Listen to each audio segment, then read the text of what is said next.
नमस्कार, city news में आपका स्वागत है। मैं सागर मिश्रा। कैसा रहा अब तक के खबरों का हाल, सबसे पहले नजर डालते हैं आज की सुर्खियों पर। नाबालिग लड़की के शव की डीएनए टेस्ट, दफन किया शव फिर बाहर निकाला और दफनाया। दिल का दौरा गिरने से सराफा व्यापारी की मृत्यु, 13 दिनों से बंद थी सराफा दुकानें। अभूतपूर्व सहयोग के साथ श्री राम नवमी मनाने का सहयोग, वही घड़ी जब हुआ था प्रभु श्री राम का जन्म। महानगर की 32 ईटा भट्टियां सील, राजस्व विभाग की कार्रवाई।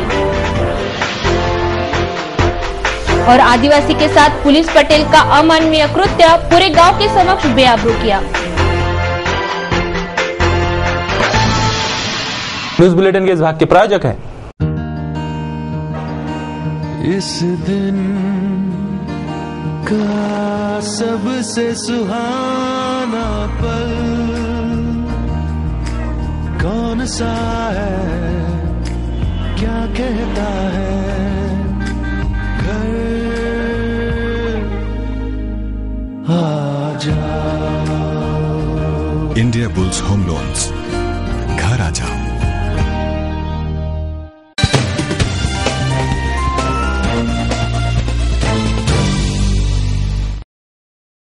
अब देखते हैं संपूर्ण समाचार विस्तार से। गत कुछ दिनों से नाबालिग लड़की के मौत का प्रकरण काफी चर्चा में है। स्थानीय खोलापुरी गेट के कुएं में मिले एक अज्ञात नाबालिग लड़की के शव की पहचान न होने से पुलिस द्वारा इस लड़की का अंत्य संस्कार किया गया था। नाबालिग लड़की के अंत्य संस्कार के बाद इस प्रकरण ने नया मोड़ ले लिया है।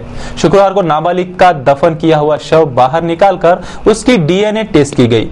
स्थानीय खोलापुरी गेट परिसर के एक कुएं में मिले नाबालिग लड़की के शव की अब तक पहचान नहीं हो सकी। इस नाबालिग की पहचान कराने हेतु पुलिस सारे हथकंडे अपना चुकी है, मगर कोई नतीजा न निकलने से अंततः पुलिस द्वारा इस नाबालिग लड़की के शव पर अंत्य संस्कार किया गया। नाबालिग लड़की के अंत्य संस्कार के बाद इस प्रकरण ने नया मोड़ लिया। शुक्रवार को नाबालिग का दफन किया हुआ शव बाहर निकालकर उसकी डीएनए टेस्ट की गई। इस वक्त डॉक्टरों की टीम सहित पुलिस भी उपस्थित थे। घंटों तक चली इस टेस्ट के बाद नाबालिग लड़की के शव को फिर से दफना दिया गया। पिछले 13 दिनों से देश के सभी सराफा व्यापारी हड़ताल पर होने से सभी सराफा व्यापारी प्रतिष्ठानें बंद है, जिसका विपरीत असर सराफा व्यापारियों के परिवार पर देखा जा रहा है। ऐसे स्थानीय सराफा बाजार के भुजाड़े ज्वेलर्स के संचालक की उत्पन्न का मुख्य स्रोत बंद रहने पर दिल का दौरा आने से शुक्रवार को मौत हो गई। स्थानीय सराफा बाजार स्थित भुजाड़े ज्वेलर्स के संचालक कोनार्क कॉलोनी निवासी दिलीप भुजाड़े उम्र 40 वर्ष, इनकी दिल का दौरा गिरने से शुक्रवार को मौत हो गई। दिलीप भुजाड़े के निधन से सराफा परिसर में शोक की लहर दौड़ गई। दिलीप भुजाड़े विगत 20 वर्षों से सराफा व्यापार में सक्रिय थे। इसी व्यवसाय के माध्यम से वे अपना परिवार चलाते थे, लेकिन पिछले 14 दिनों से देश के सभी सराफा व्यापारी हड़ताल पर होने से सभी सराफा व्यापारी प्रतिष्ठानें बंद है, जिसका विपरीत असर सराफा व्यापारियों के परिवार पर देखा गया। भुजाड़े ज्वेलर्स के संचालक दिलीप भुजाड़े के उत्पन्न का मुख्य स्रोत उनका अपना सराफा दुकान था, लेकिन पिछले 14 दिनों से सराफा बंद रहने से भुजाड़े परिवार पर भूखमारी की नौबत आई थी। इस बात से परेशान दिलीप भुजाड़े की शुक्रवार को दिल का दौरा आने से मौत हो गई। शुक्रवार की दोपहर दिलीप भुजाड़े पर शोकामय माहौल में अंत्य संस्कार किया गया। इस अवसर पर महानगर के असंख्य सराफा व्यापारियों सहित स्वर्णकार भी उपस्थित थे।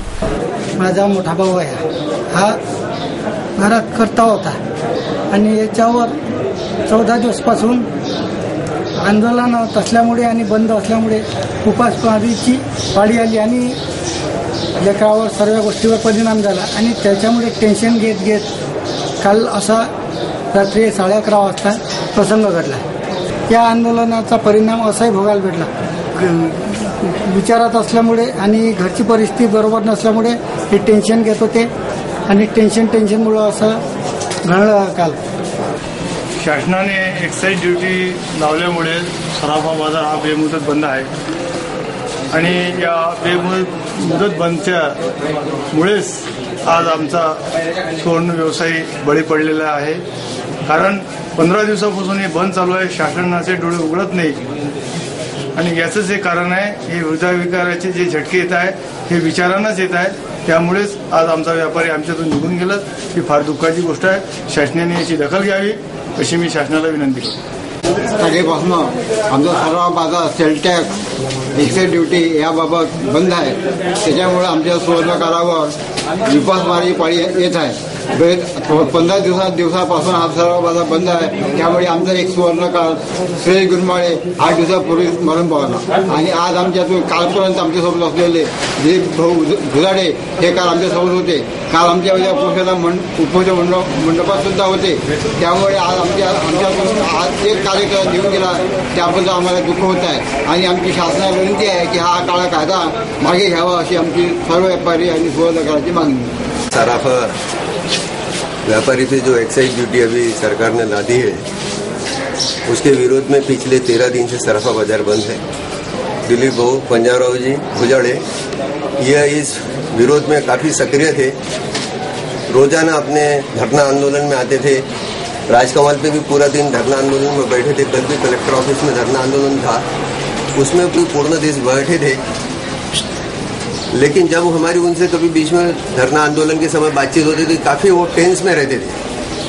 उनको लगा ये एक्साइज ड्यूटी आ जाएंगी तो हमें बिजनेस करना मुश्किल हो जाएगा, हमारी भूखमरी की नौबत आ जाएंगी, हम व्यापार कैसा करेंगे, हम छोटे व्यापारी हैं.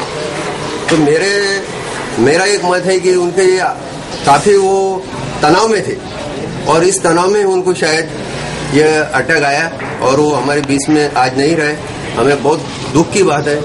ईश्वर से प्रार्थना करता हूँ उनके परिवार को दुख सहने की शक्ति दे और उनके आत्मा को शांती प्रदान करे. 17 तारखेपासून अमरावतीचा सराफा व्यापारपेठ पूर्ण बंद आहे. एक्साईज काळा कायदा केंद्र शासनानं लावल्यामुळे अमरावती जिल्हा पूर्ण सुवर्णकार, पटवी, गलाईवाले आणि सर्व व्यापारपेठ बंद असल्यामुळे 17 तारखेपासून तर आजपर्यंत 14 दिवस झाले. काल 13 तारखेला ते आमच्यासोबत खांद्याला खांद्या लावून दिलीप पंजाबरावजी भुजाडे म्हणून एक व्यावसायिक आहे आणि सराफाचे धंदे तर महागाईच्या माध्यमातून कसे झाले हे जनतेला सुद्धा माहीत आहे, शासनाला सुद्धा माहीत आहे. आणि अशा परिस्थितीतनी 13-14 दिवस आपलं व्यापारपेठ बंद ठेवून त्याची समोरल्याची परिस्थिती कशी राहील हे सुद्धा आपल्याला सुद्धा किंवा सर्वांना कळू शकते. म्हणून त्याचा एक ध्यास घेतला, त्याचा एक वचक घेतला आणि त्याच्या मनावर परिणाम आल्यामुळे तो हा रात्रीचा असा प्रसंग घडला आणि तो देवाघरी आमच्यातला एक खांद्याला खांदा आंदोलनात असलेला दिलीप भुजाडे आमच्यातून निघून गेला. आणि हे खऱ्या अर्थानं शासनाला कळलं पाहिजे. या अगोदर सुद्धा एक आमचा सुवर्णकार तो सुद्धा गेलेला आहे.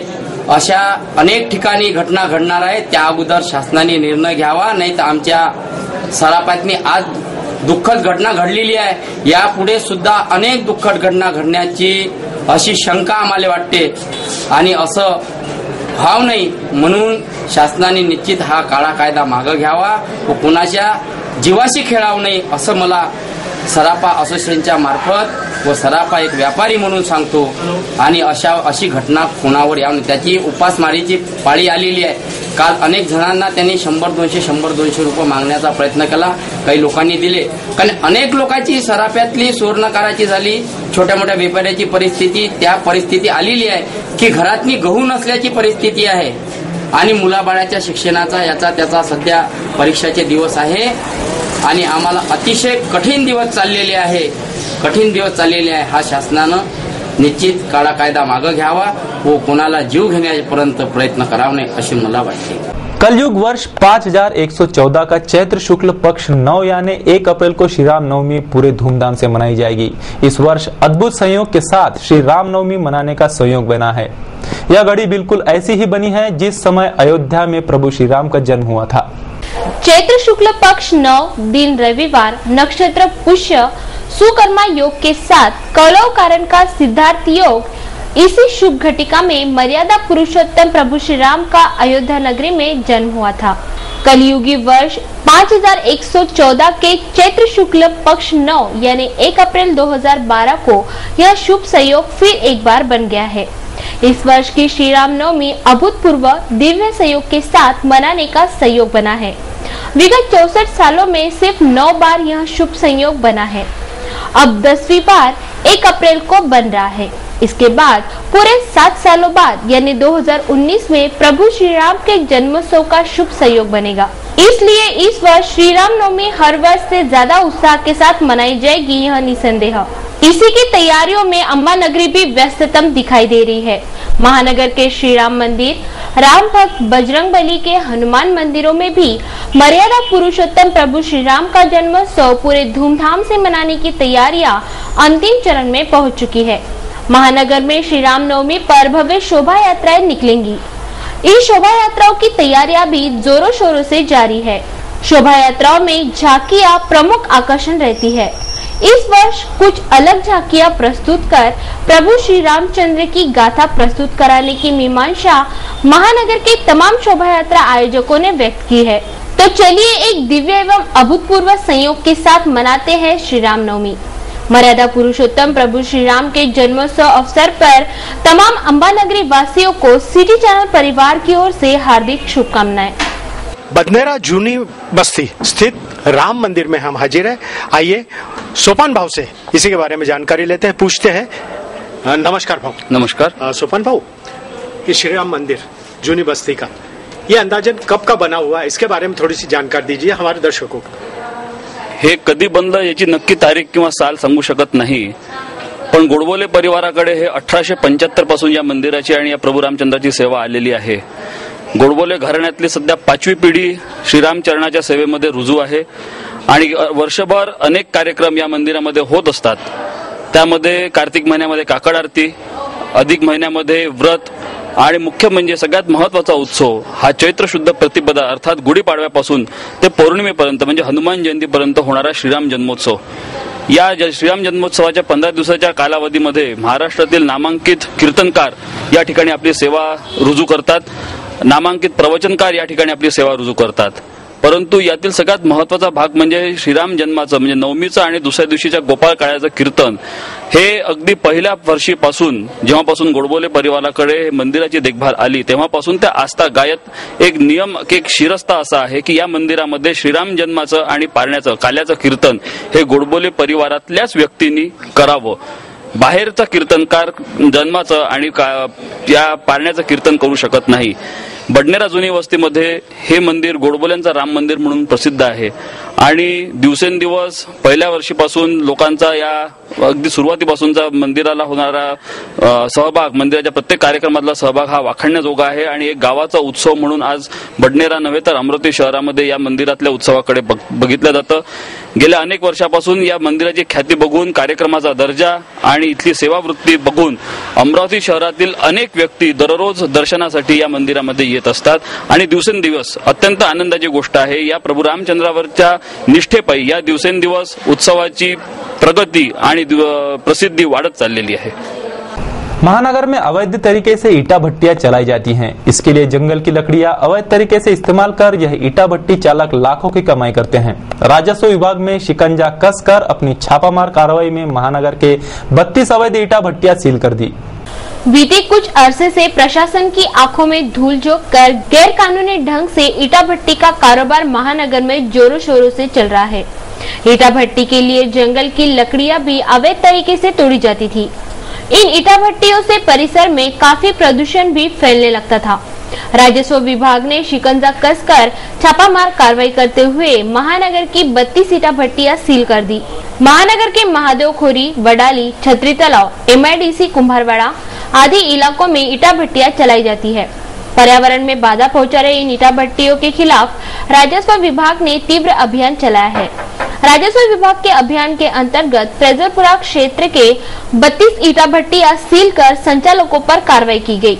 इस अभियान में SDO मोहन पातुरकर, तहसीलदार अनिल भटकर, राजस्व विभाग के RK दंडाले, PD अड़सुले, PL देशमुख तथा संबंधित पटवारी प्रमुखता से सहभागी थे।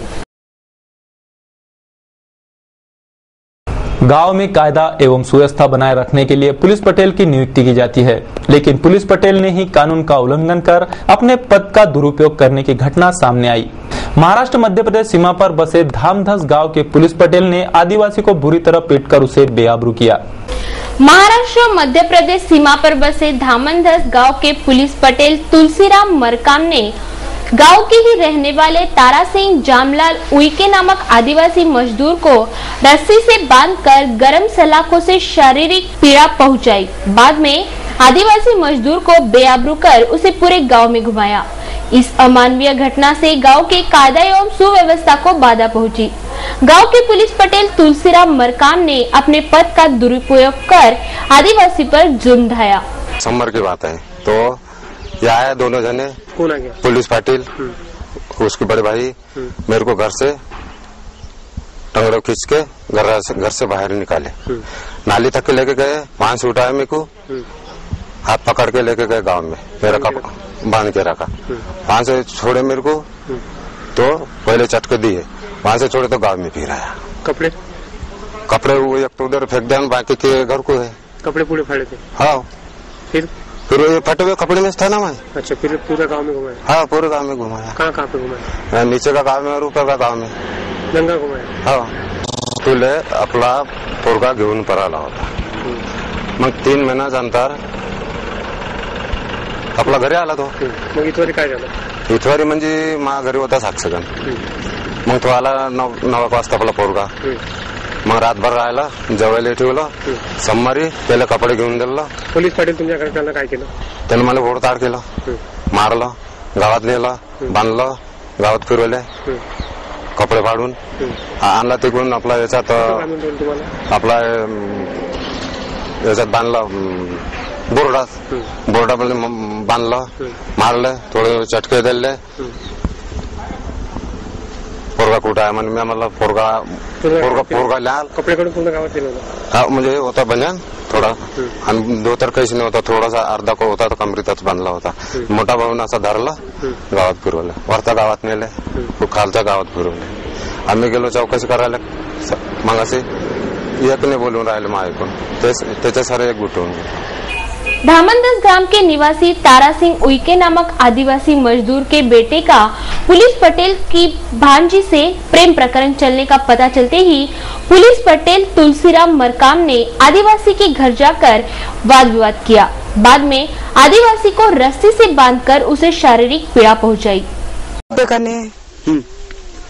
रविवार सोमवारी तर मग हे दोघं भाऊ आले, त्याला घरातून पोलीस पाटील ना पुरुषोत्तम त्याचा भाऊ आहे, इथपर्यंत आणला त्याला घासात मग नेले तिकडे। मग मी घाबरला, बा काय होतं ना काय नाही म्हणे, मी पोलीस ठाण्यामध्ये गेलो। काय केलं मग? इकडे बाहेर आल्यानंतर मारलं का? मारला नाही, तर घासात नेला आणि तिकडे नेला मग। अच्छा, हा, मग नेल्यानंतर काय कपडे काढले? हा, कपडे काढले, मग मी पोलीस ठाण्यामध्ये गेले ना, तिथून नेला। कपडे काढल्यानंतर पूर्ण गावात फिरवलं? पूर्ण फिरवलं? कसं फिरवलं? फिरला तिकडे ना, बांधला तिथं काय त्या बोर्डामध्ये। अच्छा, हा, बरं, काय कारण होतं नेमकं याच्या मागचं? ते कारण ते पोरगाला का नाही, रविवारी ते पोरगी घेऊन पाहिला होता इच्छा गावातले त्याच्या बाशी, तर रविवारी आला तो पोरगीला आणला तईना तिकडून, कुठं काय गेलता नेलता तो पोरगाला, तर तईनाच आणले, आम्ही गेलेच नाही आणाले, पोरगीले आणले, मग पोरगाला आणला नाही, पोरगा तर 3 महिन्यात आता रविवारी आला। तर तुमच्या पोरा कुठं आहे बा? तुमच्या पोरगा नाही आहे तर तुला नेतो तिकडे। इस अमानवीय घटना की जानकारी तारा सिंह की पत्नी जयवंती ने बेनोड़ा पुलिस थाने को दी। पुलिस ने पूरा प्रकरण जानने के बाद तुलसीराम मरकाम नामक पुलिस पटेल पर 504-500 के तहत मामला दर्ज किया। कालची तक्रार जी होती त्यांनी जे त्याची पत्नी होती आम्ही त्याला बोलवून आणलं इथे, आणि त्याच्या आणल्यानंतर त्याचे सविस्तर बयान घेतलेले आहे, आणि ज्या त्या पद्धतीने त्याने सांगितलं आहे त्याप्रमाणे कायदेशीर कारवाई करत आहोत। नेमकं काय तक्रार आली आपल्याकडे आता? त्याच्यात तेच म्हणणं आहे की माझा मुलगा जो आहे सेंटिंगचे काम करतो आणि तो अमरावतीला राहतो। 3 महिन्यापूर्वी पोलीस पाटलाच्या भाचीला इंदू नावाची आहे त्याला पळून नेलं होतं, आणि त्यांनी परस्पर आणलं होतं। त्याच्यानंतर तेव्हापासून त्यांचे बाद झाला होता, त्याच्यानंतर आमच्या बोलणी चालणी बंद आहे त्याच्यासोबत, पाटलासोबत। आणि या त्याचे पोरीचे जे लग्न साक्षगण झालं त्यानंतर त्यांनी कपडे देऊन दिला। त्यानंतर परवाच्या दिवशी म्हणजे सोमवारी संध्याकाळी जेव्हा घरी गेला तेव्हा त्याचे पोरगा घरी होता। मग रात्री 9 वाजता झोपेत असताना जे आहे पोलीस पाटील आणि त्याचे भाऊ हे दोघे आले आणि त्याला ओढताड केली, पाय पकडून त्याला ओढले आणि तुझा मुलगा कुठे आहे ते दाखव. यासाठी त्याला पकडून त्याच्या कमरेमध्ये हात टाकून गावामध्ये ज्या ज्या ठिकाणी ज्याच्या संशय होतं की म्हणजे नेमके कुठे आहे त्याच्या पोरगा, त्याच्या साड्याकडे त्याच्या साडीकडे इकडे गावामध्ये त्याला घेऊन फिरले आणि असं त्यांनी तक्रार दिलेली आहे. त्याच्या मेडिकल तपासणी केल्यानंतर आम्ही कायदेशीर गुन्हा दाखल करतो. आपण काय गुन्हा दाखल केलेला ते गुन्हा दाखल केला ना, त्याला प्रतिबंध केला, आणण्यापर्यंत त्याच्या घरामध्ये घुसले. ते घरात घुसल्याचे आणि त्याच्या गावामध्ये जे अन्यायाने प्रतिबंध केले त्याच्या गुन्हा दाखल केले आहे.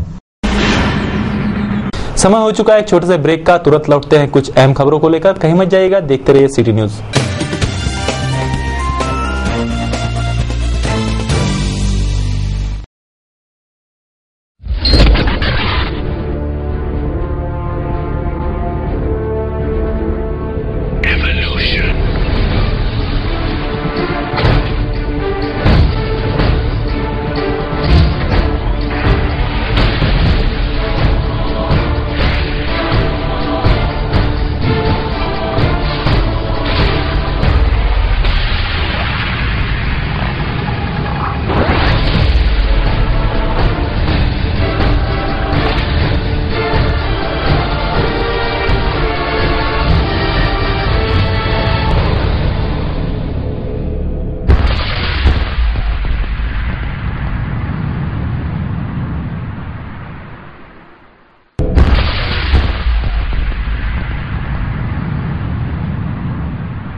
ब्रेक के बाद आपका फिर से स्वागत है. अब देखते हैं शहर का आईना एवं विस्तृत समाचार.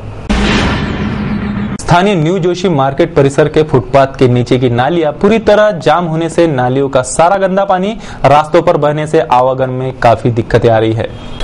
महानगर के सौंदर्य में चार चांद लगा रहे न्यू जोशी मार्केट के फुटपाथ के नीचे की नालियां पूरी तरह जाम हुई है, जिससे नालियों का सारा पानी रास्तों पर बह रहा है. न्यू जोशी मार्केट की नालियों का यह गंदा पानी शाम चौक तक फैलने से आवागमन में काफी दिक्कतें निर्माण हो रही है. इतना ही नहीं बल्कि परिसर में फैले गंदे पानी के दुर्गंधी से आने जाने वाले राहगीरों का स्वास्थ्य खतरे में आ रहा है. इस परिसर से कुछ ही दूरी पर अमरावती महानगर पालिका भी है, मगर मनपा इस ओर अनदेखा कर रही है.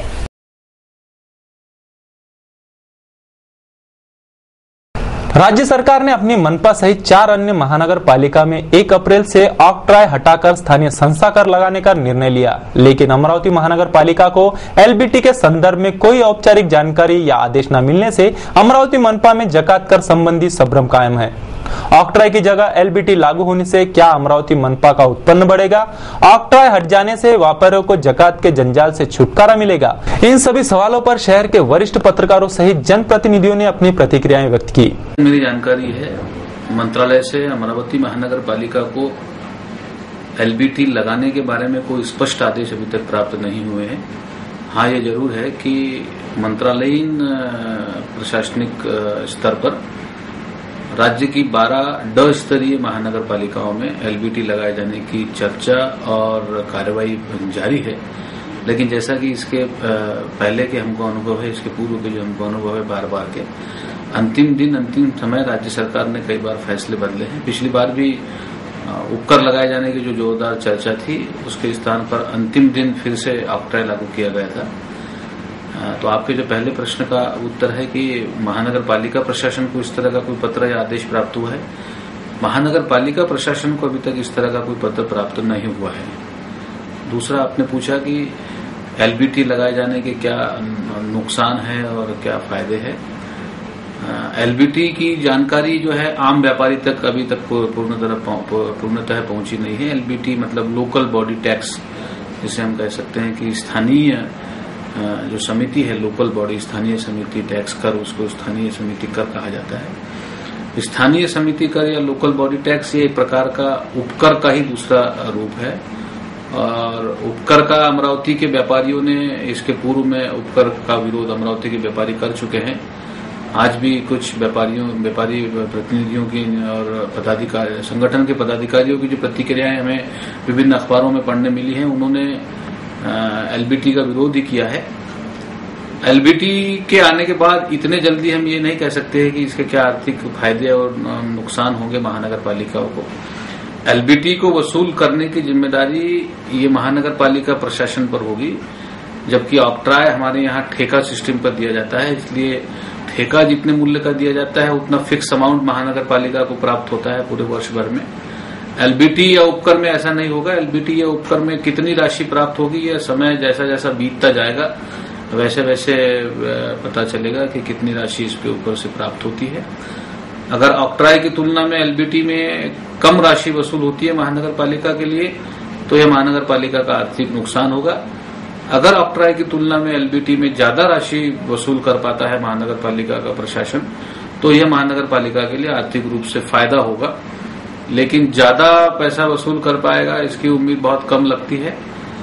और उपकर में जो व्यापारियों ने विरोध किया था यही किया था कि उपकर में लाल फीताशाही बढ़ेगी और उपकर के समय महानगर पालिका के प्रशासन को व्यापारियों की दुकानों तक पहुंचकर उनके खाता बही भी जांचने का अधिकार होगा। उसी तरह की व्यवस्था और उसी तरह का प्रावधान एलबीटी में है। एलबीटी में व्यापारियों को अपनी खाता बही जिस तरह से इनकम टैक्स के लिए रखी जाती है, जिस तरह से अन्य कर विभागों के लिए रखी जाती है, उसके लिए महानगर पालिका के लिए भी एक अलग से खाता बही रखनी होगी। महानगर पालिका के संबंधित प्रशासन विभाग के लोग कभी भी आकर किसी भी दुकानदार के यहाँ पर इसकी पूरी जांच कर सकेंगे और हर वस्तु का बिल व्यापारियों को फाड़ना पड़ेगा, जो व्यापारियों के लिए मुझे लगता है कि एक दिक्कत वाली बात है।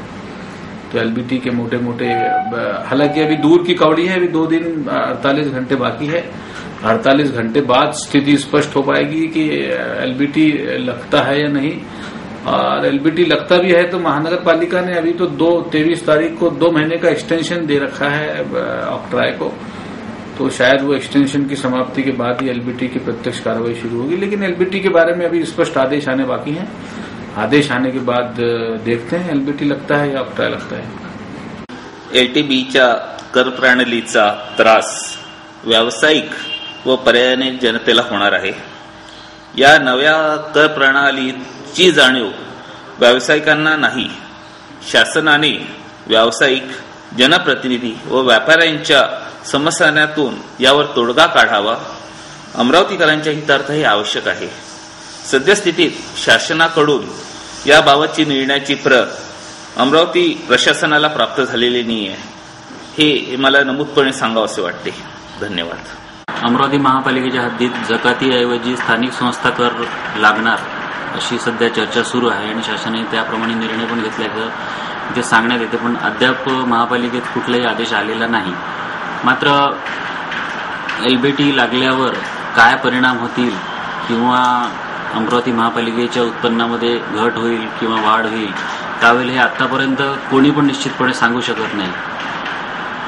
नगरसेवकांमध्ये पण थोडी बहुत संभ्रमाची स्थिती आहे, व्यापाऱ्यांमध्ये पण आहे, पण जकातीमुळे महापालिकेला एक निश्चितपणे उत्पन्न मिळत होतं दर महिन्याला, त्यातून त्यांचा जो खर्च आहे, कर्मचाऱ्यांचं वेतन असेल किंवा अन्य जे खर्च आहेत ते खर्च भागत होते, आणि यातून निश्चितपणे काही ठोस उत्पन्न महापालिकेला होईल किंवा नाही याबाबत सध्या अधिकारी पण चाचपणी करत आहेत।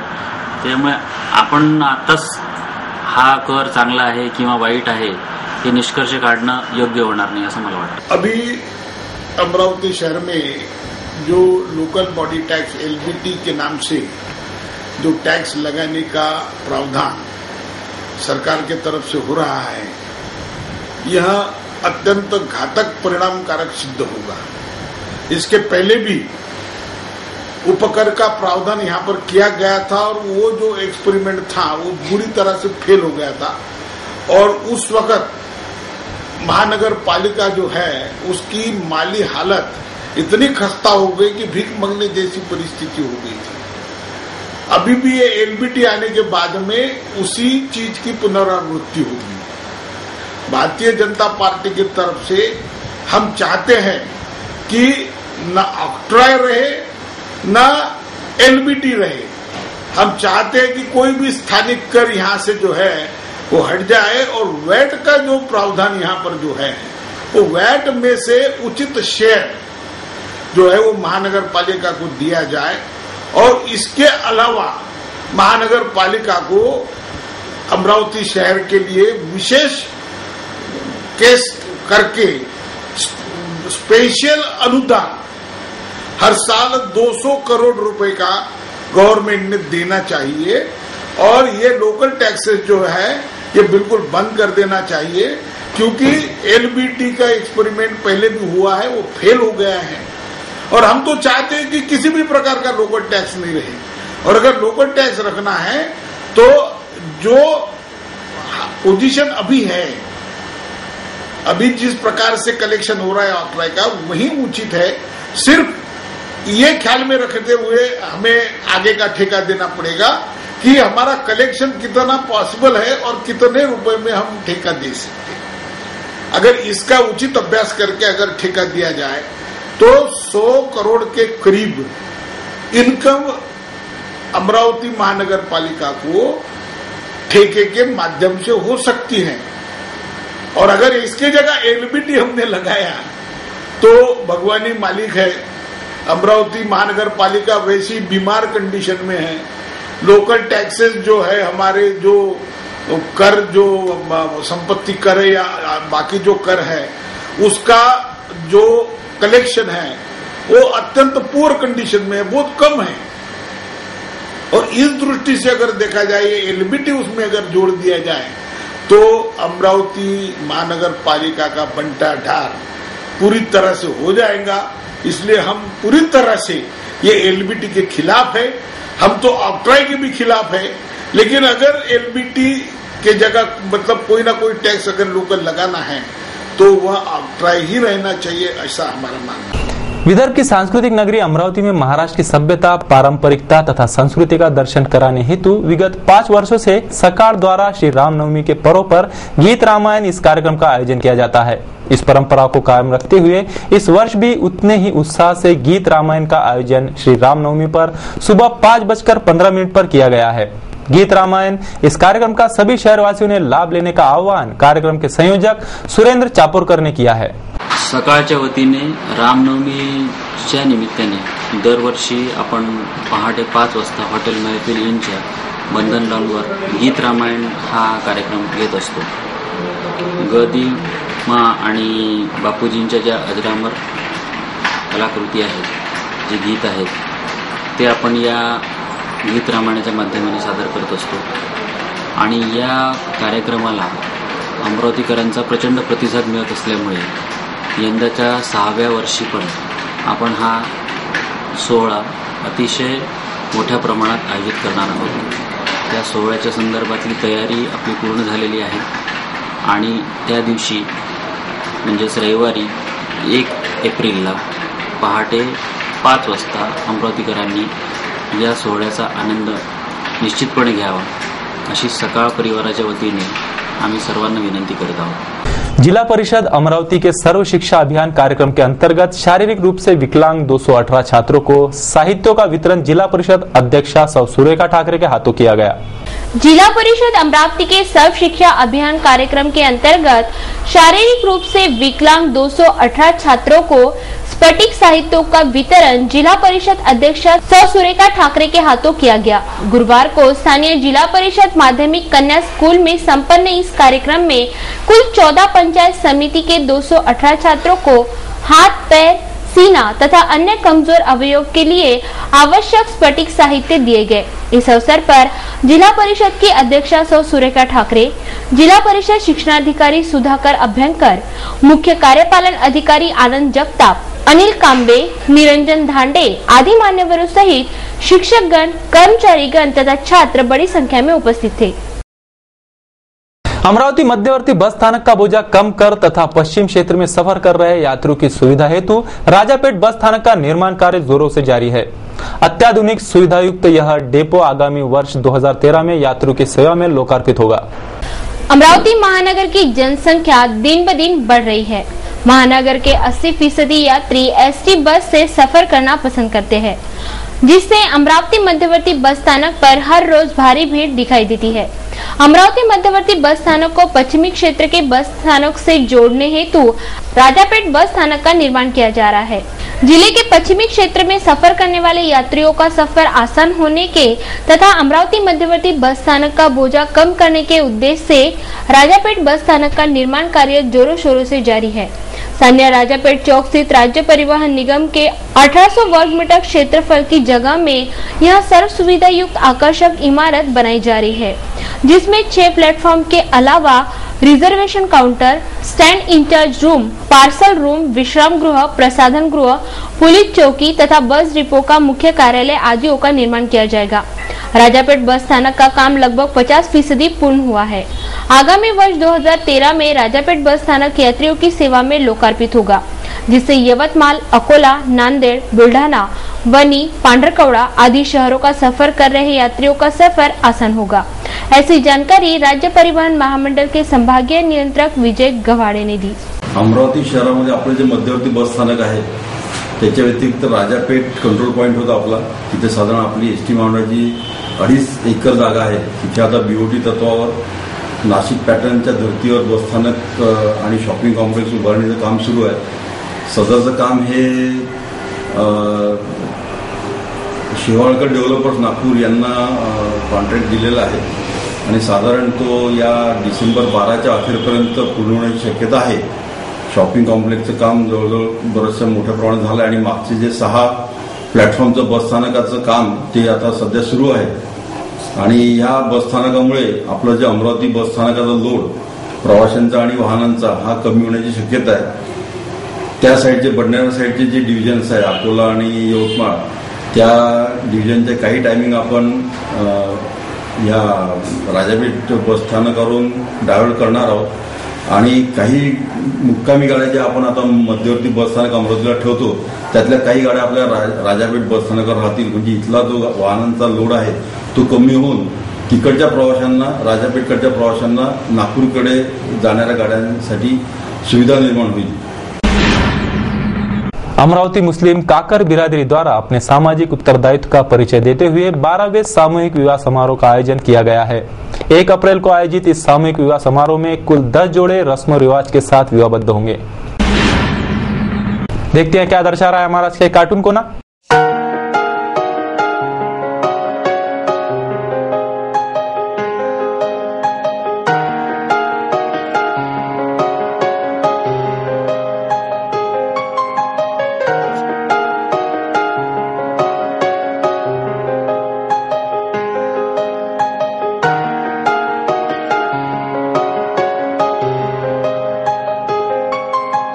एक नजर मौसम की खबरों पर। शुक्रवार को शहर का अधिकतम तापमान 41 डिग्री सेल्सियस और न्यूनतम तापमान 28 डिग्री सेल्सियस रहा, तो शुक्रवार को शहर के ह्यूमिडिटी का परसेंटेज 7% रहा। शनिवार को भी शहर का अधिकतम तापमान 40 डिग्री सेल्सियस और न्यूनतम तापमान 27 डिग्री सेल्सियस रहने की आशंका मौसम विभाग बता रहा है।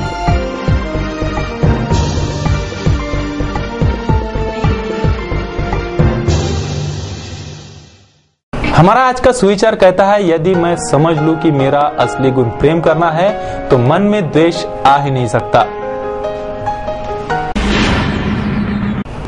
जाते जाते एक बार फिर से नजर डालते हैं आज के हेडलाइंस पर। नाबालिग लड़की के शव की डीएनए टेस्ट, दफन किया शव फिर बाहर निकाला और दफनाया। दिल का दौरा गिरने से सराफा व्यापारी की मृत्यु, 13 दिनों से बंद थी सराफा दुकानें। अभूतपूर्व सहयोग के साथ श्री राम नवमी मनाने का सहयोग, वही घड़ी जब हुआ था प्रभु श्री राम का जन्म। महानगर की 32 ईटा भट्टियां सील, राजस्व विभाग की कार्रवाई। और आदिवासी के साथ पुलिस पटेल का अमानवीय कृत्य, पूरे गांव के समक्ष बेआबरू किया।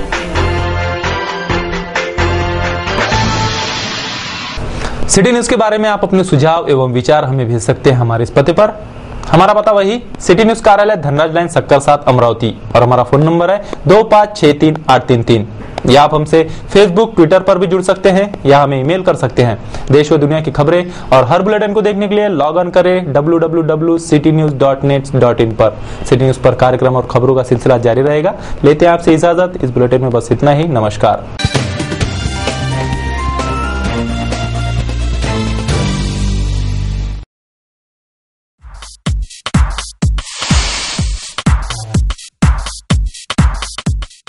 Hello friends, I am Darshana. Home shopping में मैं आप सभी दर्शकों का स्वागत करती हूँ। अपने सपनों को साकार करने, अपनी तमन्ना पूरी करने हम लेकर आए हैं घर बैठे होम शॉपिंग। बस एक फोन कीजिए और मनचाही चीज घर में पाइए, और वो भी फ्री होम डिलीवरी। क्योंकि हम लाए हैं आपके लिए एक ऐसा प्रोडक्ट जो आपको देगा पूरे परिवार के साथ एंटरटेनमेंट का मजा। हमारा आज का एक शानदार प्रोडक्ट है विक्टर कंपनी का DVD player with LCD screen. इसमें आपको मिलता है 7.5 इंच का LCD मॉनिटर टीवी, साथ ही साथ बेस्ट पिक्चर क्वालिटी। साथ ही साथ आपको मिलती है DVD प्लस USB, जिसमें आप अपने मनपसंद कार्यक्रम, मूवीज या सॉन्ग देख सकते हैं बिना किसी रुकावट के। अगर बिजली ना हो फिर भी आप इसे यूज कर सकते हैं बिना किसी परेशानी के, क्योंकि इसमें दिया गया है 2.5 घंटे का बैटरी बैकअप। इंडोर हो या आउटडोर, आप इसे कहीं भी इस्तेमाल कर सकते हो अपने दोस्तों के साथ आसानी से। इसके साथ दिया गया है आपको एक कार कार्ड फ्री। इस वजह से आप अपने कार में इसे यूज कर सकते हो। आपका दिल अगर वीडियो गेम खेलना चाहता हो तो लगाए रिमोट और खेले अपना मनपसंद गेम। और एक खास बात, आप अपने घर की साउंड सिस्टम इस पे लगा सकते हैं और बेहतरीन साउंड सिस्टम का मजा ले सकते हैं। इसमें दिया गया है AV इन और AV आउट, जिसे आप अपने घर की बड़ी स्क्रीन पर लगा सकते हैं। आप इसे 180 डिग्री में रोटेट भी कर सकते हो। साथ ही साथ हम आपको दे रहे हैं charger, car cord, headphone, remote, video game remote, TV antenna, वो भी 3 महीने के वारंटी के साथ, केवल मात्र 2,999 रूपए में। और एक खास बात, हम आपको दे रहे हैं 2,599 रूपए की रिबॉक कंपनी की रिस्ट वॉच, वो भी बिल्कुल फ्री। फिर देर किस बात की, उठाए फोन, डायल करिए 9158525324।